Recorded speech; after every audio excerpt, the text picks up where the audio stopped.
올해 마지막 주간이 되었습니다. 시간이 참 빨리 지나는데요. 오늘 이제 사도행전의 말씀을 통해서 다시 한번 큰 은혜가 우리 성도님들의 가정에 임했으면 좋겠습니다. 12장 1절에서 25절까지의 말씀 먼저 보고 이야기 나누겠습니다. 그때 헤롯 왕이 손을 들어 교회 중에서 몇 사람을 해하려 하여 요한의 형제 야고보를 칼로 죽이니 유대인들이 이 일을 기뻐하는 것을 보고 베드로도 잡으려 할세 때는 무교절 기간이라. 잡음에 옥에 가두어 군인 4씩인 4패에게 맡겨 지키고 6월절 후에 백성 앞에 끌어내고자 하더라. 이에 베드로는 옥에 갇혔고 교회는 그를 위하여 간절히 하나님께 기도하더라. 헤롯이 잡아내려고 하는 그 전날 밤에 베드로가 두 군인 틈에서 두 쇠사슬에 매여 누워 자는데 파수꾼들이 문 밖에서 옥을 지키더니 호련히 주의 사자가 나타나매 옥중에 광채가 빛나며 또 베드로의 옆구리를 쳐 깨워 이르되 급히 일어나라 하니 쇠사슬이 그 손에서 벗어지더라. 천사가 이르되 띠를 띠고 신을 신으라 하거늘 베드로가 그대로 하니 천사가 또 이르되 겉옷을 입고 따라오라 한대 베드로가 나와서 따라갈새 천사가 하는 것이 생시인 줄 알지 못하고 환상을 보는가 하니라. 이에 첫째와 둘째 파수를 지나 시내로 통한 쇠문에 이르니 문이 저절로 열리는지라. 나와서 한 거리를 지나매 천사가 곧 떠나더라. 이에 베드로가 정신이 들어 이르되 내가 이제야 참으로 주께서 그의 천사를 보내어 나를 헤롯의 손과 유대 백성의 모든 기대에서 벗어나게 하신 줄 알겠노라 하여 깨닫고 마가라 하는 요한의 어머니 마리아의 집에 가니 여러 사람이 거기에 모여 기도하고 있더라. 베드로가 대문을 두드린데 로데라 하는 여자아이가 영접하러 나왔다가 베드로의 음성인 줄 알고 기뻐하여 문을 미처 열지 못하고 달려들어가 말하되 베드로가 대문 밖에 섰더라 하니 그들이 말하되 네가 미쳤다 하나 여자아이는 힘써 말하되 참말이라 하니 그들이 말하되 그러면 그의 천사라 하더라. 베드로가 문 두드리기를 그치지 아니하니 그들이 문을 열어 베드로를 보고 놀라는지라. 베드로가 그들에게 손짓하여 조용하게 하고 주께서 자기를 이끌어 옥에서 나오게 하던 일을 말하고 또 야고보와 형제들에게 이 말을 전하라 하고 떠나 다른 곳으로 가니라. 날이 새매 군인들은 베드로가 어떻게 되었는지 알지 못하여 적지 않게 소동하니 헤롯이 그를 찾아도 보지 못하매 파수꾼들을 신문하고 죽이라 명하니라. 헤롯이 유대를 떠나 가이사랴로 내려가서 머무니라. 헤롯이 두로와 시돈 사람들을 대단히 노여워하니 그들의 지방이 왕국에서 나는 양식을 먹는 까닭에 한 마음으로 그에게 나와 왕의 침소 맡은 신하 블라스도를 설득하여 화목하기를 청한지라. 헤롯이 나를 택하여 왕복을 입고 단상에 앉아 백성에게 연설하니 백성들이 크게 부르되 이것은 신의 소리요 사람의 소리가 아니라 하거늘 헤롯이 영광을 하나님께로 돌리지 아니하므로 주의 사자가 곧 친히 벌레에게 먹혀 죽으니라. 하나님의 말씀은 흥왕하여 더하더라. 바나바와 사울이 부조하는 일을 마치고 마가라는 요한을 데리고 예루살렘에서 돌아오니라. 자신의 정치적 입지를 강화하기 위해서 유대인들의 지지가 필요했던 헤롯 아그리파 1세는 야고보를 처형하고 나서 이제 베드로까지 처형하려고 합니다. 그래서 그를 감옥에 가두어 놓는데요. 오늘 본문 말씀 중에서 1절부터 18절은 감옥에 갇혔던 베드로 그리고 그가 주의 사자의 도움으로 다시 그곳에서 빠져나오는 내용이 기록되어 있습니다. 세상의 온갖 계획과 속임수 그리고 술수가 주님의 뜻을 막아보려고 하지만 하나님의 계획은 어떤 세상의 방법으로 결코 중단될 수 없다는 사실을 오늘 베드로의 투옥과 감옥에서 그가 풀려나는 장면을 통해서 우리는 다시 한번 바라볼 수가 있습니다. 자신의 부와 명예를 위해서 어떤 방법도 서슴지 않고 버리던 헤롯 아그리파 1세 그는 하나님의 큰 심판이 임하게 될 것을 알지 못한 채 자신만의 이익과 자신만의 계획을 위해서 살아갔습니다. 그러나 결국 하나님께서 그를 손대시는 장면이 본문 19절부터 25절에 나오는데요.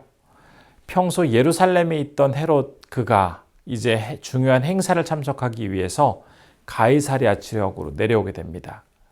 그런데 이제 20절 말씀을 보면 두로와 시돈 사람들에 대해서 이 헤롯이 매우 못마땅하게 생각하고 있었다는 것을 우리는 알 수 있습니다. 두로와 시돈 사람들은 자신들에 대해서 무척 못마땅하게 생각하고 있었던 이 헤롯, 그의 마음을 어떻게 해서라도 좀 풀어두려고 노력을 하였습니다. 왜냐하면 무역 항구 도시였던 두로와 시돈은 절대적으로 식량을 공급받기 위해서 이스라엘의 도움이 필요했는데 지금 이스라엘을 관할하는 헤롯이 자신들에 대해서 불편한 심기를 가지고 있다면 결국 자신들이 살아가는 데 있어서 큰 어려움이 발생하기 때문이었습니다. 갑자기 식량 공급을 줄이겠다라고 그가 선언을 하였을 때 두로와 시돈 사람들은 정말 울며 겨자 먹기 식으로 다시 한번 어떻게 해서라도 헤롯의 그 마음을 달래고 관계를 회복하기 위해서 안간힘을 쓰고 있었습니다. 어떻게 그의 마음을 풀어줄까 고민을 하다가 헤롯이 가이사랴로 온다라는 이야기를 듣고는 그의 마음을 사기 위해서 많은 사람들을 가이사랴에 보냅니다. 그래서 이제 헤롯이 연설을 할 때 그의 앞에서 환호를 열렬히 보내면서 박수를 보내는, 어떻게 보면 그의 지지 세력들을 만들어서 그곳에 보낸 것이었습니다.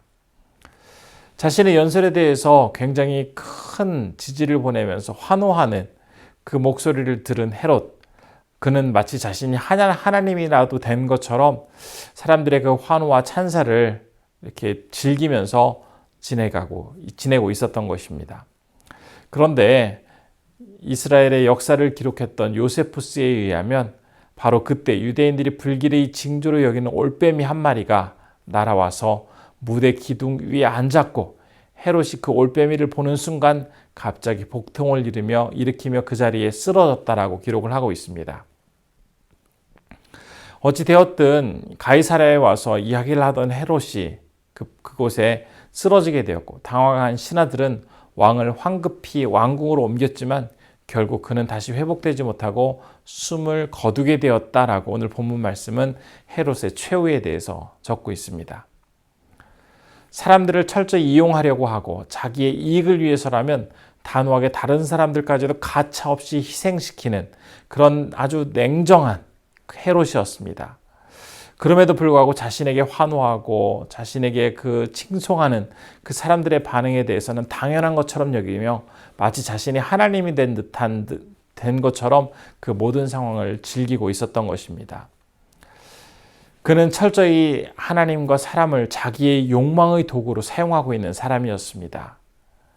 그런 헤롯에게 하나님은 결국 벌레를 보내셔서 그의 최후를 맞이하게 하는 그런 심판을 맞도록 하신 것입니다. 그런데 오늘 본문 말씀을 보면 이 헤롯의 죽음으로 오늘 사도행전 12장이 마무리되는 것이 아니라 짧지만 강력한 메시지가 더해져서 24절과 25절에서 아주 중요한 의미를 담은 그러한 말씀으로 오늘 본문은 마무리되고 있는 것을 볼 수가 있는데요. 바로 헤롯의 이야기로 끝나는 것이 아니라 놀라운 하나님의 능력을 직접 체험하고 그 말씀을 따라 살아가는 사람들의 승리의 내용이 본문 마지막 부분에 나와 있습니다. 하나님의 말씀은 더욱 흥황하여지게 되고 또 이런 역사는 바나바, 바울, 마가라 하는 요한 같은 그런 믿음의 사람들의 헌신과 인내로서 그렇게 이루어졌다라고 본문은 기록을 하고 있습니다. 바울이라는 사람은 우리가 잘 아는 것처럼 예수 그리스도의 인격적인 만남을 통해서 이제는 주님을 위해서 철저히 자신을 드리며 살아간 사람이었습니다. 그리고 바나바는 어떤 사람이었죠? 다메섹 도상에서 주님을 만난 그 바울, 그가 예루살렘으로 오게 되었을 때 사람들은 그 바울의 회심을 믿어주지 않았습니다. 그때 진정성을 보증하며 그 바울을 다른 사람들에게 소개시켜주고 그를 이끌어 주었던 사람이 바로 바나바입니다. 또 바울이 고향 다소에서 13년 동안 은도원 생활을 하고 난 뒤에 다시 안디옥 교회로 불러서 공동 목회자로 세웠던 사람이 바로 바나바였습니다. 그리고 바나바의 사촌 동생이었던 이 마가라 하는 요한은 바울과 바나바와 함께 첫 번째 전도 여행을 하면서 열심히 복음을 전하는 일에 힘썼던 사람입니다. 그가 마가복음을 기록하기도 하였는데요. 참 바울이라든지 바나바라든지 이 마가라고 하는 요한, 이들은 세속적인 부귀영화를 누리며 살아가는 그런 인생과는 거리가 멀었고 예수 그리스도 때문에 끊임없이 당하는 고난과 박해로 많이 고통스러웠지만 그것을 자연스럽게 삶의 일부로 받아들이며 살아가는 사람들이었습니다. 그들은 항상 기뻐했고 범사에 감사했고 기도를 조금도 멈추지 않았던 신실한 하나님의 사람들이었습니다. 그들은 바로 하나님의 말씀 속에서 주님을 바라보며 살았기에 그 어려운 여건 속에서도 그러한 좋은 모습, 아름다운 모습을 보이며 살아갈 수 있었던 것입니다. 하나님의 말씀을 통해 자신을 더욱 돌아보고 더욱 성숙한 주님의 사람으로 자라가게 하시고 또 상처와 아픔을 치유해 주시는 하나님의 놀라운 능력을 매 순간 경험하며 살았기 때문에 그들은 그렇게 위대한 신앙의 업적을 남길 수 있었던 것입니다. 우리는 오늘 말씀에서 인생을 살아가는 인간의 두 가지 태도의 삶의 모습을 살펴볼 수가 있었습니다. 하나는 욕망의 논리가 판을 치는 욕망의 소굴이 되어버린 이 세상에서 내 욕심을 위해서 사람들을 이용하고 자기의 이익을 위해서라면 얼마든지 다른 사람들까지도 가차없이 희생시키는 그런 헤롯과 같은 마치 자기 욕망을 위한 도구로서 모든 것들을 이용하려고 하는 그런 사람들이 있고 또 바나바, 바울, 마가와 같이 세상적인 부귀영화를 누리는 것은 아니지만 하나님의 말씀 속에서 영원한 기쁨과 삶의 이유를 발견하고 매 순간 말씀이 더욱더 그의 삶 가운데 풍성하게 나타나는 그런 사람들도 있습니다. 과연 우리 성도님들은 어떠한 모습으로 이 세상을 살아가고 계신지요?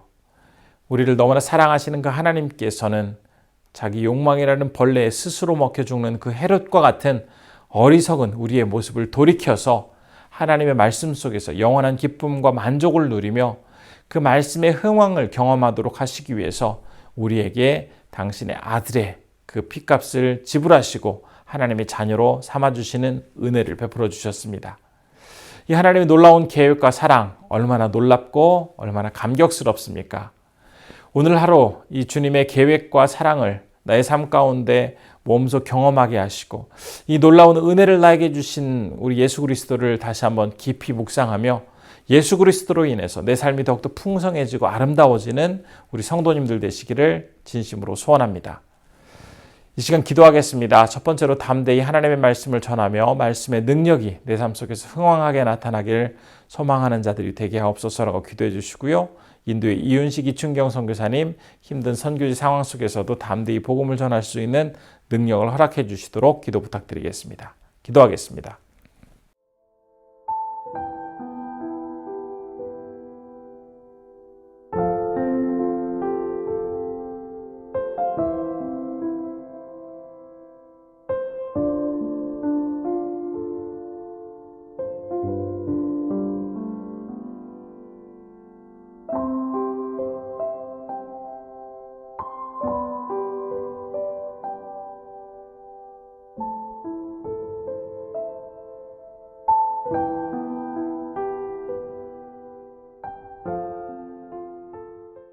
참 좋으신 아버지 하나님, 오늘 말씀을 통해서 참 베드로를 옥에 가두고 자신의 욕망의 도구로 또 자신의 그 성공을 위한 그러한 발판을 마련하기 위해서 사람들을 가차없이 이용하는 헤롯의 모습을 보았습니다. 또한 한편으로는 바울과 바나바 또 마가와 같은 하나님의 말씀을 신실하게 믿고 따르며 주님을 더욱더 의지하는 자들의 모습 또한 우리가 이 말씀을 통해 생각해 보았습니다. 과연 나는 하나님을 내 욕망의 도구로 이용하면서 주님까지도 나의 어떤 성공을 위한 발판으로 삼고 있지는 않은지 다시 한번 돌아보게 하시고 다시 한번 예수 그리스도로 말미암아 주님의 자녀된 이 기쁨을 기억하며 그 말씀 안에서 참된 기쁨과 승리를 경험할 수 있는 우리 모두가 되게 하여 주옵소서. 오늘은 인도에서 사역하시는 이윤식 이춘경 선교사님을 위해서 기도합니다. 참 어려워지는 그 선교지 현장 속에서 복음을 전하기에 어려움이 없게 하시고 하나님께서 담대함과 위로를 허락하여 주셔서 기쁨으로 사역 감당하시게 도와주시옵소서. 한 주를 시작하는 월요일 아침입니다. 우리 성도님들 건강 주시고 어느 곳에 있든지 하나님의 도우심 속에서 승리하는 하루 되게 하여 주시길 간절히 원하오며 예수님의 이름으로 기도드립니다. 아멘.